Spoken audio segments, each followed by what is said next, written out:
पाकिस्तान का बोल देते। मेरे दादा इंडियन आर्मी में थे, आपको पता है। क्या आतंकवादी आ भी गया? आतंकवादी कैसे आप? तो दोस्तों जरा एक तस्वीर अपने जहन में बनाइए कि आप अपने घर में बैठे हैं, अपने परिवार के साथ बैठे हैं, अपने बच्चों के साथ बैठे हैं, अपने बुजुर्गों के साथ, और अचानक से आपके दरवाजे पर कुछ अजनबी लोग आकर के खड़े हो जाते हैं। वो लोग आपको देखते हैं, आपके नाम को देखते हैं और बिना कुछ जाने बिना कुछ समझे आप पर एक ठप्पा लगा देते हैं कि आप पाकिस्तानी हैं, आप आतंकवादी हैं, आप यहाँ बम लगाने आए हैं। अब सोचिए कि अगर ऐसा आपके साथ हो तो आप पर क्या बीतेगी, आप कैसा महसूस करेंगे? क्या आप शांति से अपने घर में रह पाएंगे?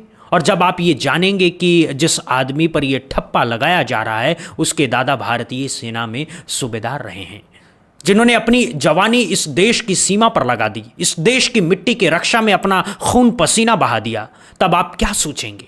यही घटना हाल ही में हैदराबाद में घटी, जहां एक मुस्लिम परिवार के घर पर कुछ नफरती मानसिकता वाले लोग पहुंच गए और उन्हें पाकिस्तानी कहने लगे, आतंकवादी कहने लगे, ये कहने लगे कि ये लोग यहां बम लगाने आए हैं।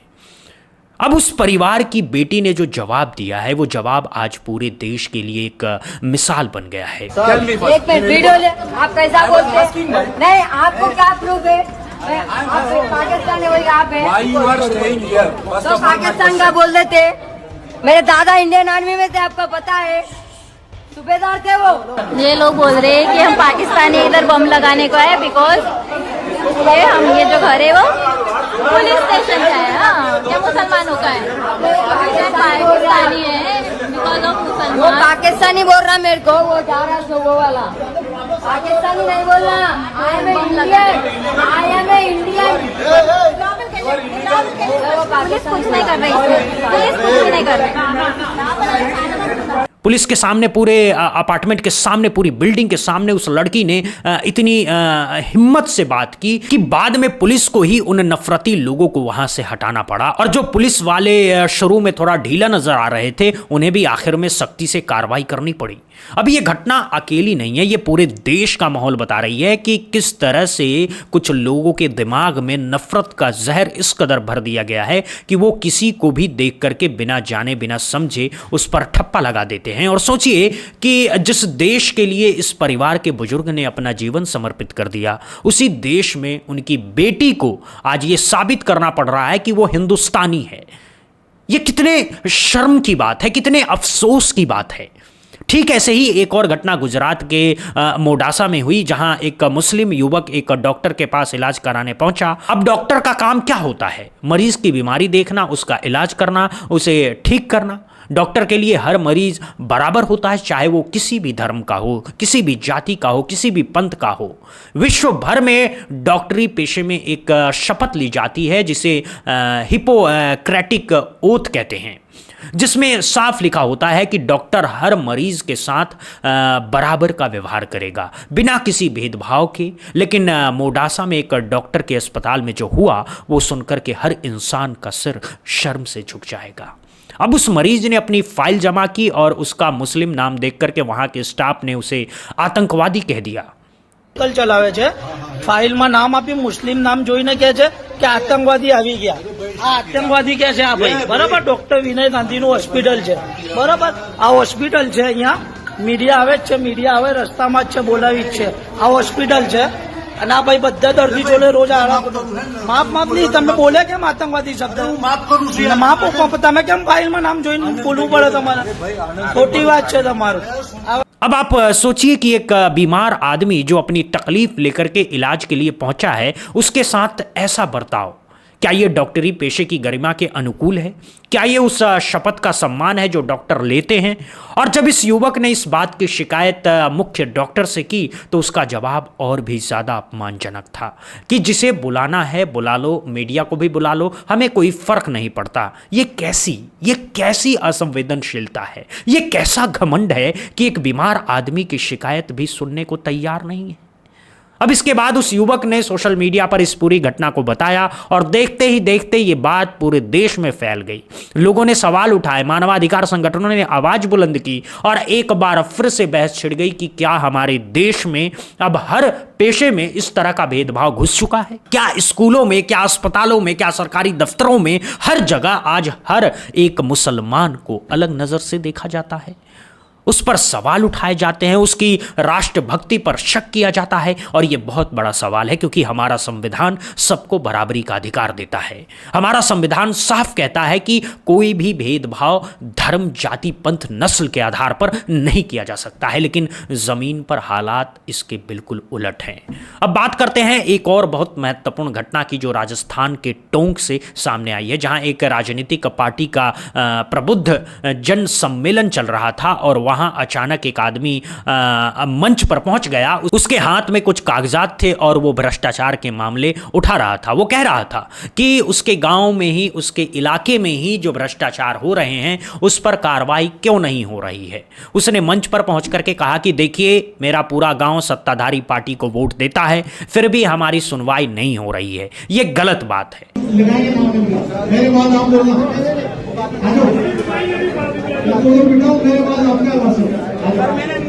ये मुद्दा पहले के पास उठाया था। भ्रष्टाचार अभी नहीं बचा रहे, मुझे बताओ। मेरा पूरा गाँव बीजेपी का वोटर है सर। आजादी से लेकर तक ये गलत बात है। खड़े जाओ आप, चलो खड़े जाओ आप, चलो खड़े जाओ सभी।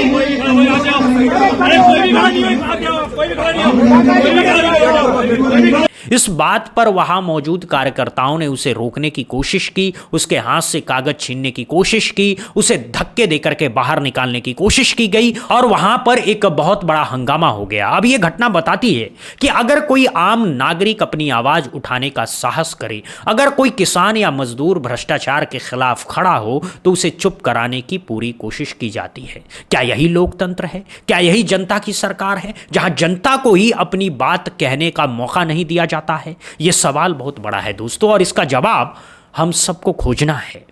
इसके बाद बात करते हैं पश्चिम बंगाल के एक मामले की, जहां कोलकाता हाई कोर्ट के बाहर दो प्रतिद्वंदी पार्टियों के कार्यकर्ताओं के बीच जबरदस्त झड़प हो गई। जब अभिषेक बनर्जी अदालत पहुंचने वाले थे तब वहां माहौल बहुत तनावपूर्ण था और इस झड़प में एक महिला कार्यकर्ता ने बहुत गंभीर आरोप लगाए। उसने कहा है कि उसके साथ अभद्रता हुई है, उसके कपड़े फाड़े गए हैं और उसकी सोने की चेन भी छीन ली गई है।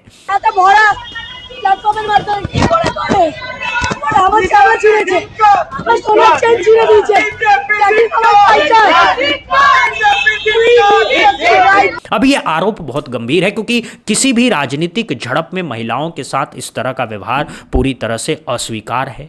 हमारे देश के कानून में महिलाओं के साथ ऐसा बर्ताव करना गंभीर अपराध की श्रेणी में आता है और इस तरह के मामलों में कड़ी कार्रवाई होनी चाहिए। लेकिन देखना यह है कि क्या वाकई कोई कार्रवाई होगी या ये मामला भी ठंडे बस्ते में चला जाएगा। दोस्तों, बात करते हैं हमारे मीडिया की भूमिका की कैसे आज हमारे मीडिया का एक बड़ा हिस्सा अपनी जिम्मेदारी से भटक चुका है। हाल ही में एक राष्ट्रीय चैनल के एक एंकर ने कुछ ऐसे लोगों का वीडियो साझा किया जो खुद को गौरक्षक बताते हैं और जो सड़कों पर तेज रफ्तार में चलते वाहनों के पीछे दौड़ रहे थे, उन्हें रोकने की कोशिश कर रहे थे। एंकर ने इस पूरे वीडियो को इस तरह पेश किया जैसे ये लोग कोई बहुत महान काम कर रहे हों, लेकिन उसने ये नहीं बताया कि इन तथाकथित गौरक्षकों के खिलाफ कितने आपराधिक मामले दर्ज हैं। यह भी नहीं बताया गया कि कई ऐसी घटनाएं हुई हैं जहां इन लोगों ने आम नागरिकों की हत्या तक कर दी है, पीट कर मार डाला है, कानून को अपने हाथ में लिया है। अब हाल ही में एक अदालत ने 14 ऐसे लोगों को आजीवन कारावास की सजा सुनाई थी क्योंकि उन्होंने एक हत्या को अंजाम दिया था और इस फैसले को सुनाने वाली जज एक मुस्लिम महिला थी। और इसी बात को आधार बना करके उस एंकर ने सवाल उठाने की कोशिश की कि देखो, जज का नाम देखो, ये कैसा फैसला है। यानी न्यायपालिका के एक न्यायिक फैसले को सिर्फ इसलिए संदिग्ध बताने की कोशिश की गई क्योंकि फैसला सुनाने वाली जज मुस्लिम थी। ये बहुत खतरनाक प्रवृत्ति है दोस्तों, क्योंकि अगर हम अपने न्यायाधीशों को उनके धर्म के आधार पर देखने लगेंगे तो हमारी न्यायपालिका का क्या होगा, हमारी न्याय व्यवस्था की क्या साख रह जाएगी। जज एक जज होता है, उसका कोई धर्म नहीं होता, उसका सिर्फ कानून होता है, उसका सिर्फ संविधान होता है। और इस तरह के एंकरों को इस बात की रिपोर्टिंग के लिए जवाबदेही बनाना चाहिए। और इसी से जुड़ी एक बहुत मार्मिक बात बताता हूं कि हमारे ही पुराने पत्रकारों में से कुछ लोग अब खुलकर के इस बात को मानने लगे हैं कि वो अपने पेशे को कितना गिरा चुके हैं। हाल ही में एक बहुत वरिष्ठ टीवी पत्रकार ने पत्रकारिता के छात्रों को संबोधित करते हुए कहा कि देखो, हमारे देश में जो आज गंदी गंदी बातें कही जा रही है उसके लिए हम खुद जिम्मेदार हैं। हमारे बारे में गंदी गंदी बातें कही जा रही हैं, तो इसके लिए जिम्मेदार कोई और नहीं, हम खुद हैं। आपको कम से कम हम जैसा नहीं बनना है। जो हम लोगों ने अपनी साख को दांव पर लगाया है, हम लोगों ने जो अपनी इज्जत को कम किया है, आप लोगों को ऐसा नहीं करना है, बल्कि उसे बचाना है, बढ़ाना है और वो विश्वास बहाली करनी है, विश्वास वापस से। ये पत्रकारिता के एक पूरे दौर की त्रासदी है कि एक वरिष्ठ पत्रकार को अपनी ही पीढ़ी की गलतियों पर इस तरह माफी मांगनी पड़ रही है। नई पीढ़ी से कह रहे हैं कि भाई, हम जो रास्ता पकड़े हुए हैं उस रास्ते पर मत आना, अपनी अंतरात्मा की आवाज सुनना, सच को सच कहना, झूठ को झूठ कहना और सत्ता के दबाव में आकर के अपनी कलम मत बेचना। अब इसके बाद बात करते हैं एक और बहुत संगीन मामले की जो बिहार से सामने आया है, जहां एक बहुत ही प्रसिद्ध शिक्षक खान सर के खिलाफ कुछ बहुत भयानक आरोप लगाए गए हैं। उन पर अलकायदा से जुड़े होने का आरोप लगाया गया है, ISI से जुड़े होने का आरोप लगाया गया है। अब ये आरोप किसी आम आदमी ने नहीं लगाए हैं, बल्कि एक वकील ने लगाए हैं जो इस पूरे विवाद में दूसरे पक्ष की पैरवी कर रहे हैं। अब हुआ ये है कि जब उस वकील के पुराने रिकॉर्ड की जांच की गई तो पता चला कि खुद उस वकील पर एक बहुत गंभीर आरोप लगे हुए हैं। 2022 में उस वकील के खिलाफ एक लॉ स्टूडेंट ने आरोप लगाया था कि उसने उसके साथ अनुचित व्यवहार करने की कोशिश की थी। एक प्रतिष्ठित विश्वविद्यालय की छात्रा थी जो उनके यहाँ इंटर्नशिप कर रही थी और उन्होंने उसके साथ बहुत गलत व्यवहार किया था और जब उसने मना किया तो धमकाया भी गया। इस मामले में पुलिस ने उन्हें गिरफ्तार भी किया था, जेल भी भेजा था, बाद में उन्हें जमानत मिल गई थी। ये सब जानकारी अब सोशल मीडिया पर सामने आ रही है और लोग सवाल उठा रहे हैं कि जिस वकील का अपना दामन इतना दागदार हो, वो किसी और पर इस तरह के संगीन आरोप कैसे लगा सकता है और मीडिया में किस आधार पर कोई भी ऐसी बात बिना सबूत के फैलाई जा सकती है। अब आखिर में बात करते हैं उस मुद्दे की जिसने पूरे देश को हिला करके रख दिया है और वो है अयोध्या के राम मंदिर में हुए कथित घोटाले का मामला। रोज नए नए खुलासे सामने आ रहे हैं और हर खुलासा पिछले से ज़्यादा चौंकाने वाला पता चल रहा है। पहला खुलासा है कि मुंबई के एक कारोबारी का जिन्होंने राम मंदिर ट्रस्ट को 3 किलो चांदी का हार और 1 किलो चांदी की चरण पादुका दान की थी।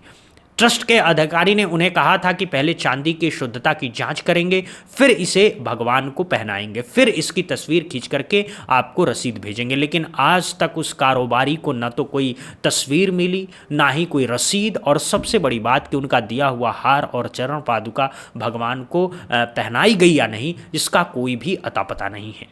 इतना ही नहीं, India bulletin and jewellers association ने भी 2020 में 1 किलो चांदी की ईंट दान की थी और कहा गया था उनको कि जब प्रधानमंत्री पूजा करने आएंगे तो इन ईंटों को नींव में रखा जाएगा। लेकिन आज वो ईंटें कहाँ हैं किसी को नहीं पता है। ये है पूरे इस ट्रस्ट की पारदर्शिता का हाल। दूसरा खुलासा और भी ज़्यादा गंभीर है। एक इंजीनियर ने बहुत संगीन आरोप लगाया कि ट्रस्ट के एक पदाधिकारी 40% कमीशन मांगते थे, यानी कि निर्माण कार्य में हो रहे खर्च या 40% हिस्सा घूस के रूप में देना पड़ता था। सोचिए जरा कि जिस मंदिर को बनाने के लिए करोड़ों भारतीयों ने अपनी मेहनत की कमाई दान दी थी, अपने बच्चों की गुल्लक तोड़ करके पैसे जोड़े थे, अपनी जमा पूंजी का एक एक रुपया लगाया गया था, उस मंदिर के निर्माण में 40% का कमीशन वसूला जा रहा था। ये सिर्फ धोखा नहीं है, ये करोड़ों भक्तों की आस्था के साथ खिलवाड़ है। तीसरा खुलासा और भी हैरान कर देगा आपको। एक राजनीतिक नेता ने रजिस्ट्री के दस्तावेज साझा करते हुए बताया कि ट्रस्ट ने 170 बिस्वा जमीन खरीदी जिसकी असली कीमत 9 करोड़ रुपए थी, लेकिन खरीदी गई 55 करोड़ 47 लाख रुपए में, यानी 6 गुना ज़्यादा कीमत पर। और इसी इलाके के दूसरे गांव में सरकार ने किसानों से बहुत ही कम कीमत पर ज़मीन खरीदी थी। तो फिर ये अंतर क्यों? ये पैसा कहां गया, किसकी जेब में गया? और इन सब आरोपों के बीच एक तथ्य ये है कि इस पूरे मामले की जांच के लिए जो विशेष जांच दल बनाया गया है उस पर खुद कई सवाल खड़े हो रहे हैं, क्योंकि कई लोगों का मानना है कि जिनके खिलाफ जांच होनी है उन्हीं की पसंद की एजेंसी से जांच कराई जा रही है, इसीलिए न्यायिक जांच की मांग उठ रही है। यानी ऐसी जांच जो सीधे अदालत की निगरानी में हो, लेकिन फिलहाल ऐसी कोई जांच होती हुई नजर नहीं आ रही है। और हैरत की बात यह है कि इतने बड़े मामले में अभी तक एक भी प्राथमिक रिपोर्ट यानी कि एफआईआर दर्ज नहीं हुई है। अब आप खुद समझिए कि अगर एफआईआर ही नहीं हुई है तो जांच कैसे होगी, और अगर जांच नहीं होगी तो दोषियों को सजा कैसे मिलेगी। तो दोस्तों, ये थी वो 7 बड़ी कहानियां जो आज देश में चर्चा का विषय है। नफरत, भेदभाव, अन्याय, भ्रष्टाचार, राजनीतिक गुंडागर्दी, मीडिया का गिरता हुआ अस्तर, वकीलों के दागदार चेहरे और सबसे बड़ा धार्मिक स्थलों में हो रहा घोटाला, ये सारी कहानियां मिलकर के एक ही बात कहती है कि हमारे देश में एक बहुत बड़ी बीमारी फैल रही है, और अगर हम इसे समय रहते रोकने की कोशिश नहीं करेंगे तो यह बीमारी हमारे लोकतंत्र की जड़ों को खोखला कर देगी। हमें जागरूक होना होगा, सवाल पूछने होंगे, सच को सच कहना होगा, और सबसे महत्वपूर्ण कि किसी भी इंसान को सिर्फ उसके नाम के आधार पर या उसके धर्म के आधार पर, उसकी पहचान के आधार पर जज नहीं करना होगा, क्योंकि इस देश का संविधान हमें यह अधिकार नहीं देता है और इस देश की मिट्टी हमें यह संस्कार नहीं देती है। हमारे पुरखों ने जिस भारत का सपना देखा था वो भारत सबका था, हिंदू, मुसलमान, सिख, ईसाई, पारसी, जैन, बौद्ध, सबका था, अमीर, गरीब, किसान, मजदूर, सबका था, और हमें वही भारत बचाना है, वही भारत बनाना है। अगर ये विश्लेषण आपको सही लगा, अगर ये बातें आपके दिल को छूती है तो इस वीडियो को ज़्यादा से ज़्यादा लोगों तक पहुंचाइए, शेयर कीजिए, कमेंट सेक्शन में अपनी राय ज़रूर बताइए कि आप इन मुद्दों पर क्या सोचते हैं, और सबसे बड़ा सवाल कि क्या आप तैयार हैं इस भारत को बचाने के लिए, अपनी आवाज़ उठाने के लिए। मिलते हैं किसी और महत्वपूर्ण मुद्दे पर एक और बेबाक चर्चा के साथ। तब तक के लिए जागते रहिए, सोचते रहिए, सही सवाल पूछते रहिए और देखते रहिए बुद्धा इंस्पायर्ड। जय हिंद, जय भारत दोस्तों।